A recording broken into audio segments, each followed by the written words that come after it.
From the 16th century ruins of Creek Abbey, I'm back on the road eastwards, crossing the delightful Norfolk countryside and driving just a few miles to the village of Binham. With its charming cottages, the much-loved 17th century Chequers Inn and the renowned delicious Binham blue cheese, this village is an appealing distraction when travelling our fine county. And the historic Binham Market Cross, standing on the green in the centre of the village, on the site of an annual fair held from the 1100s until the 1950s. As much as I'd like the distraction of staying longer in this wonderful 17th century inn, I'm actually here in Binham today to discover more about the Priory of St Mary and the Holy Cross.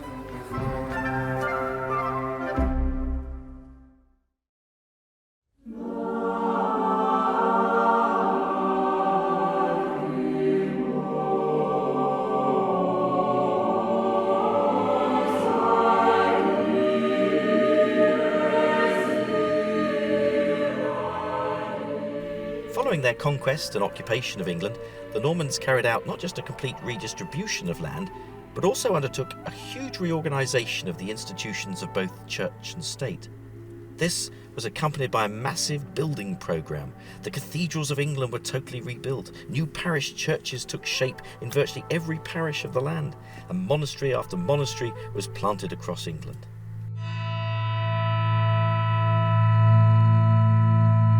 At the heart of this renewal were the Benedictine monasteries. They were the great centres of spirituality and learning. Binham Priory certainly came in the first wave of Norman monastic foundations in Norfolk, and may well have the distinction of being Norfolk's first monastery to be established by one of the newly arrived Norman baronial families. Its foundation dates back to the late 11th century, so around the same time that Herman de Lozinger laid foundations for the cathedral priory for Benedictine monks in Norwich. What remains today is the nave of the priory church, which was originally a cruciform building with a central crossing tower.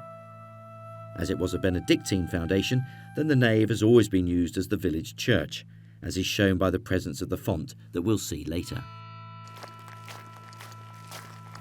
I'm meeting with Pauline Scott and David Frost, who can tell me much more about Binham and the priory that once stood here. Pauline, very nice to meet you. Lovely nice to see you. David, and you, hello. yes. Thank you very much for this kind invitation. Not at all. This is, this is really the iconic picture that everyone knows about Binham Priory, isn't it? It is, yes. And what is it estimated the number of years it took to build? Well, it was about 150.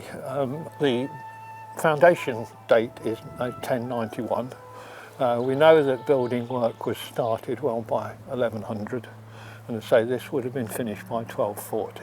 And David, I understand this is one of the earliest examples, if not the earliest example in the UK, of bar tracery. What exactly is bar tracery? It is a method of making shaped pieces of stone with halving joints, exactly like you would do in wood. Right. And you can see the sections, as it were, and therefore you can make quite complicated designs, and also you can build bigger windows because the actual stonework itself then will have a certain amount of structural strength, and you can get the openings much larger.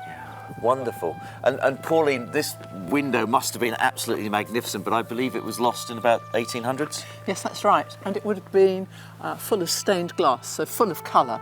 Right. And inside the church we have some panels of stained glass that were found in the priory precincts. Right. So that glass may have come from the monastic building, but it would have been similar to the glass that we had in the windows in the church. Well, let's go inside and see.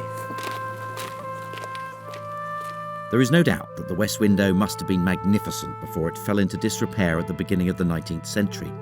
However, inside there is a great deal of craftsmanship to view, including the fine oak benches, the nave arcades, the former rood screen, and the 7 Sacrament font.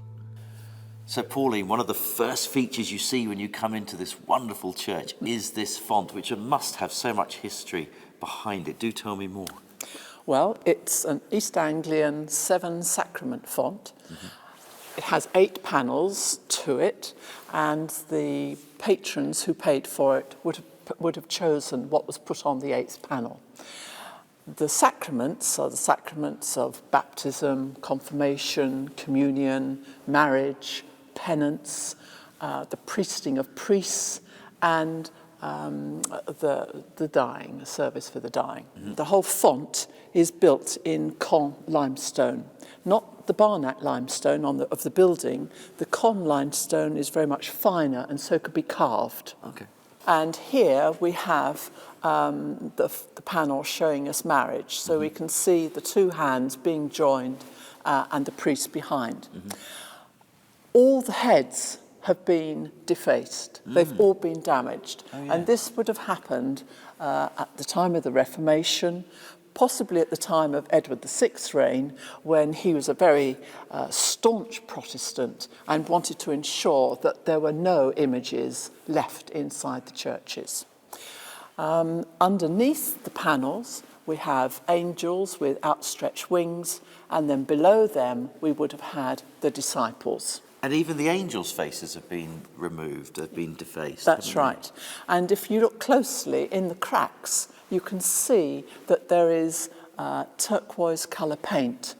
And that just shows you how even something as simple today as the font, looking plain and very elegant, was beautifully and highly coloured and decorated when it was first made.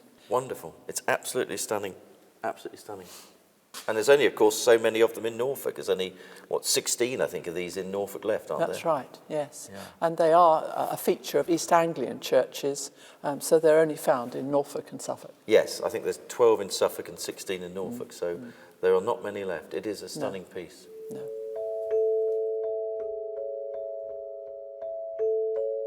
Pauline, one of the aspects that I read about before I came here to Binham Priory was this rood screen, and it really is quite something.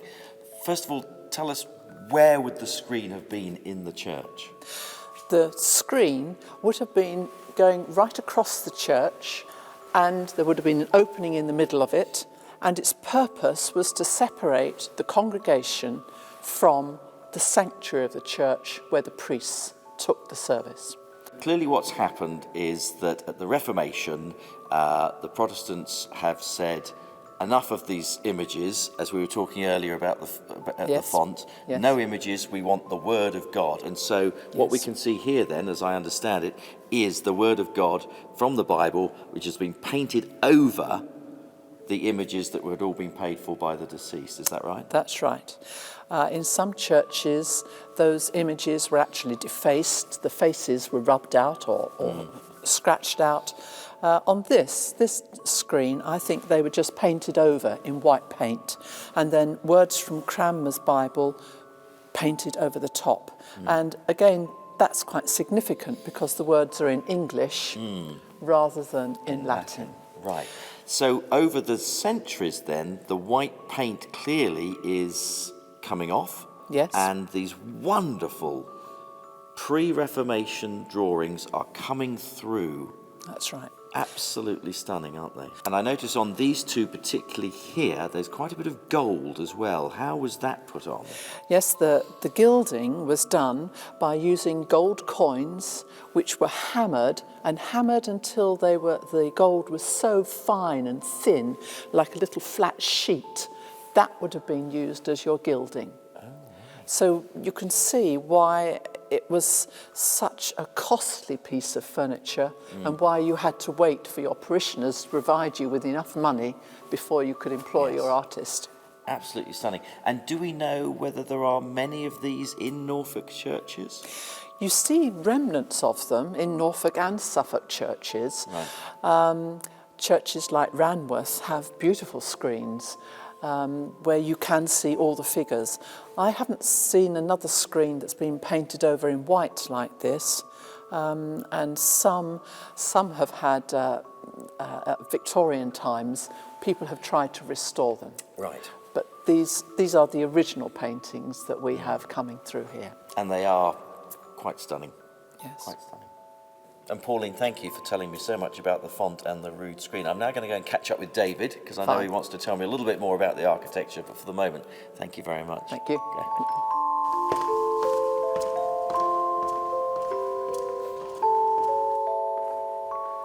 David, one of the features I notice here in the nave is the decorative arches vary in their decoration, but also in their shape. What's the history behind those? Well, very, very significant architecturally, because you are showing the change between one of the two dominant, really, architectural styles. The round-headed arches of the early Norman period, i.e. when the building was built from 1100 to probably around 1130. And as you move along the arcading, you see that the very end one, in fact, is quite a different form. It's got a pointed head. It's what is generally now known as Gothic. It's the form that was being developed in northern France some 50 years or so earlier, and became effectively the quintessential architectural style used for churches. And if you look at the very top section up there, the pillars are very Romanesque. Yes, Was that because the Normans copied the Romans? Well, absolutely. I mean, that's a better description of a round-headed pillar, generally, a round-headed arch generally. They're Romanesque, because that's exactly what they were doing. And you can see the mouldings as well here. And you see they're quite different from one arch to another. Right. And if you looked on the other side, they're not matched. They're not necessarily matched. And by and large, what would happen is one gang of masons probably was working on that side and another on this side, and they said, "Oh, well, we'll do this billet moulding." "Oh no, we won't. We'll do it." Oh, I see. Right. So the nave here really does give us quite a lot of history, in that we've got 12th century building, we've got 13th century development, we've got 16th century dissolution, and probably, I imagine, some 17th, 18th, 19th. The Victorians always loved to build and add. But they didn't here. But they didn't. This is one of the great values of Binham. Unfortunately, the parish became very poor, actually, once the grain prices dropped. And we didn't have a Victorian rector with an awful lot of money, so they didn't mess around with it at all. But of course, what you do have in the North Isle as well, you actually have 20th or almost 21st century architecture as well. Yes, of course. A little bit. Okay. Well, thank you very much indeed. It really has been a quite extraordinary opportunity to come and visit, and I thank you very much for your expertise and your knowledge. Well, it's a pleasure. You're very welcome. Great pleasure. Lovely to have met you. Yeah, and thank you very much. Come and see us again. I will come and see you again. Thanks. Bye. Thank you. Bye-bye. I said earlier that the Normans undertook a huge reorganisation of both state and church after 1066 with their massive building programme. Binham Priory was started roughly around the same time as Norwich Cathedral. And it's extraordinary that after 9 centuries of war and plague and Reformation and of course the great British weather, that this wonderful building is being used today for exactly the purpose for which it was built.